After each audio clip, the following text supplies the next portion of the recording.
আসসালামু আলাইকুম, সবাই কেমন আছেন? আজকে আমি নতুন আরেকটি রেসিপি আপনাদের সাথে শেয়ার করব।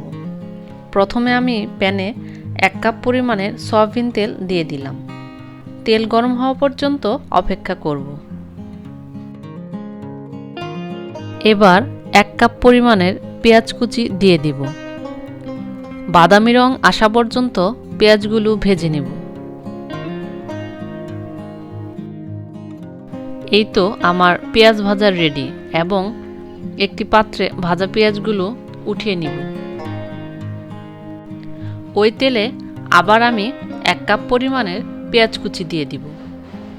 আজকে আমি হালিম রান্না করব।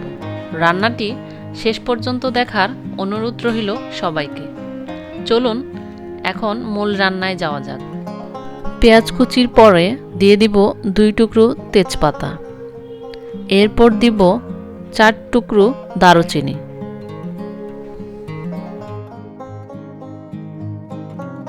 এবার দিয়ে দিব 7 থেকে 8টি এলাচ।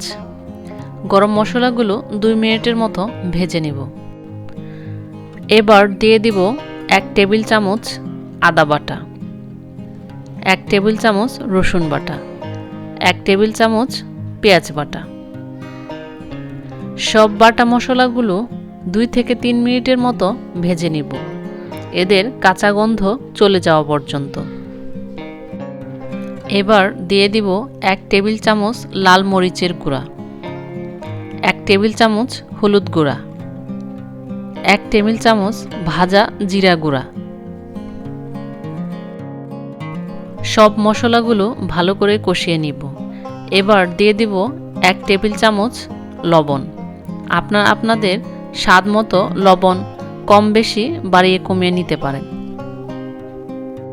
এবার দিয়ে দিব 500 গ্রাম পরিমাণের মুরগির মাংস। হালিম রান্নায় মাংসগুলো একটু ছোট ছোট করে পিস করে নিলে মাংসে মশলাগুলো ভালো করে ঢোকে। হাড়যুক্ত বা হাড় ছাড়া সব ধরনের মাংস দিয়েই হালিম রান্না করা যায়। আপনারা যে কোনো মাংস দিয়ে হালিম রান্না করে নিতে পারেন। এবার আমি অ্যাড করব হালিমের প্যাকেটে হালিমের যে মশলা পাওয়া যায় সেটি 1 চামচ পরিমাণে দিয়ে দিলাম হালিম মশলা।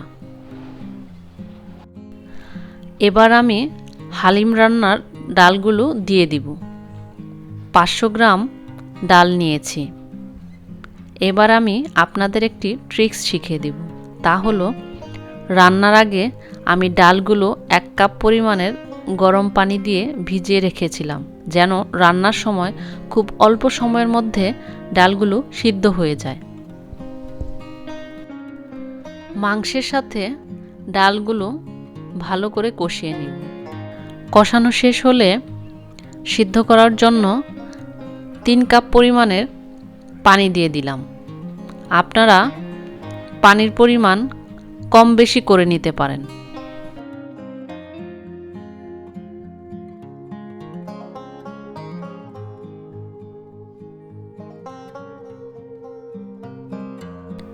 এবার ঢাকনা দিয়ে 7 থেকে 8 মিনিট আমি সিদ্ধ করে নিব। ডাল এবং মাংস দুই সিদ্ধ হয়ে গেছে। ডালের ঘনত্বটা আপনাদের উপর, কম বেশি করে নিতে পারেন। এবার আমি ভেজে রাখা পেঁয়াজ বেরেস্তাগুলো দিয়ে দিব। এই তো হয়ে গেল আমার মজাদার হালিম রান্না। আমার রান্না আপনাদের কাছে ভালো লাগলে লাইক, শেয়ার এবং সাবস্ক্রাইব করবেন। ধন্যবাদ সবাইকে।